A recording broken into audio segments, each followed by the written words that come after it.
So HoloLenses, everyone. Now, when was the last time you heard about a HoloLens? When was the first time you heard about a HoloLens? Do you know what the HoloLenses are? These are what Tony Stark has been using. I mean, you pretty much be engaging with things in real life similar to what Iron Man has been using. So, where you can basically take something, move it around, and, redesign something. You can design something from scratch, visualize things in architecture, even if it comes to, building structures, if it comes to tech, if it comes to growing in the aspect of visual and a more immersive and a more engaged type of, content type. So what I want to do now is I'm going to basically break down what these structures are for you.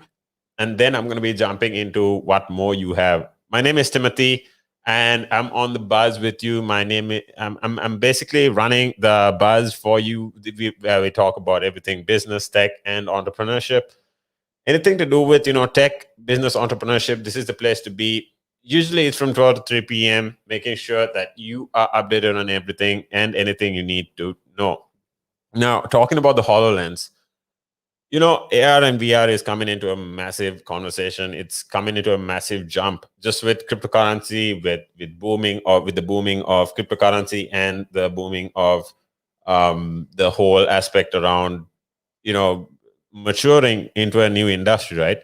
So running into this, I'll be basically breaking down step by step as to what Microsoft is doing, why they're getting into the HoloLens too.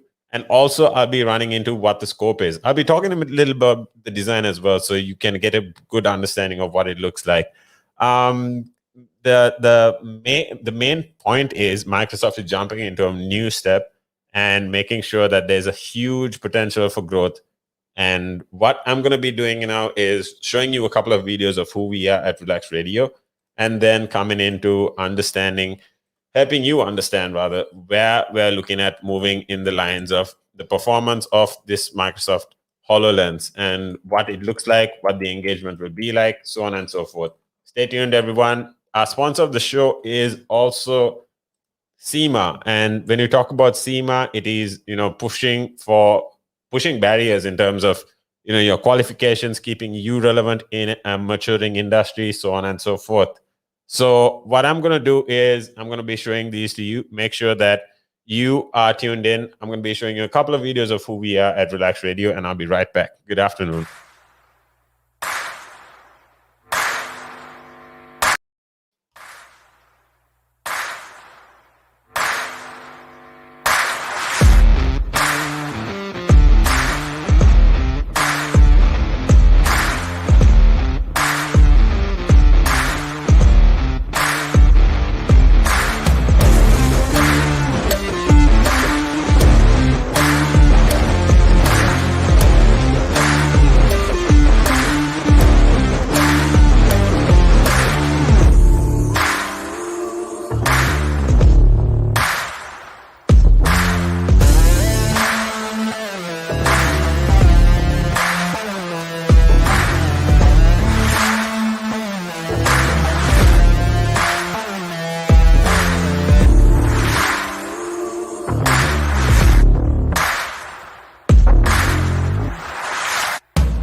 That's right. That is us. We are Relax Radio. Now, talking to you about where the business is going, where Microsoft is actually going, and designing in the lines of, designing their future and their purpose in terms of staying relevant as a technology business.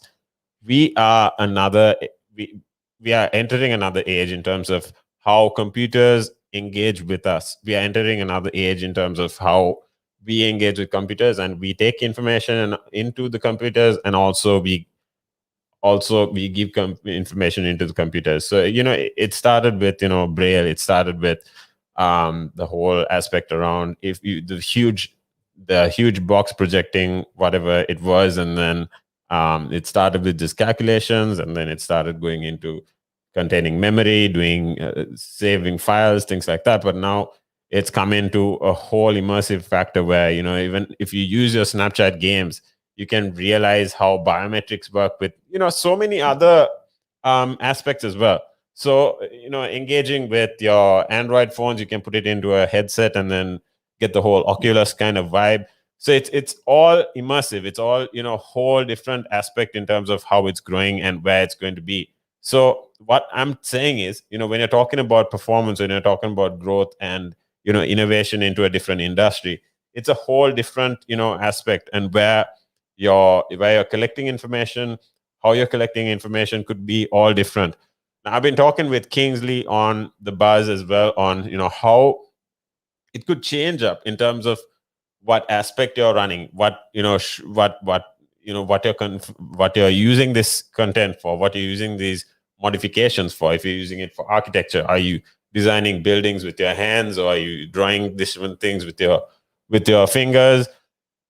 even if you're coming into Even if you're coming into structural, if you're coming into designing movies, if you're coming into drawing things, art could be another amazing area in terms of how the whole shift up could be. There's a different change up in the lines of where you're looking at performing, where you're looking at your business growing as well. So like I said, your performance will be based on how innovative or how open minded you are, as a person, as a business, and how relevant you are going to be as well.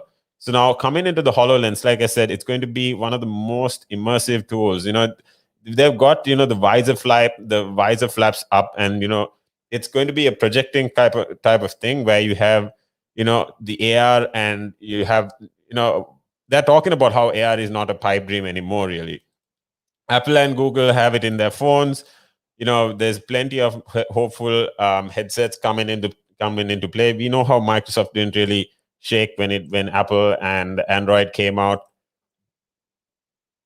but this is a whole different experience. And now, see, if you are gaming on your Windows computer, it's important to know that this will be basically a console or something in how you game as well, because everything that you see, it's a cool visor kind of thing. So you're going to have your visor covering your glasses, and then your glasses will be projecting everything onto that visor. So it's going to be super cool, and it's designed in a super sleek manner where you have the padding, you have everything protecting your head, and it's going to be a very comfortable piece of headset, right? And then when it comes to wearing it, when it comes to charging, it's the general thing. You recharge it, and then you connect it to whatever else you're using. Now, like I said, there's a whole reason as to why when it came to Android versus Android or iOS, there's a whole shift up in terms of how Intel processors have not really been in them. But now the processor of the previous HoloLens has been a Qualcomm 850, but now it's coming into being something else. So the first HoloLens is, it's not just two, isn't really the whole concept, but it's pushing it forward. And then there's three key things that they need to concentrate on. There's eye tracking, a larger field view, and better hand tracking. So it's going to be very similar to, like I said, if you want to take up something from one place while you're designing your Iron Man suit, right? You want to take something up from your right and move it to the left, or you want to take a chart out of a small folder and enlarge in it. That's the same immersive interaction you're going to have with this technology. So I think this is the perfect move for Microsoft to make, because what they're doing is they're staying relevant. They're taking a front facing visor. It's like putting on a baseball cap, like they say.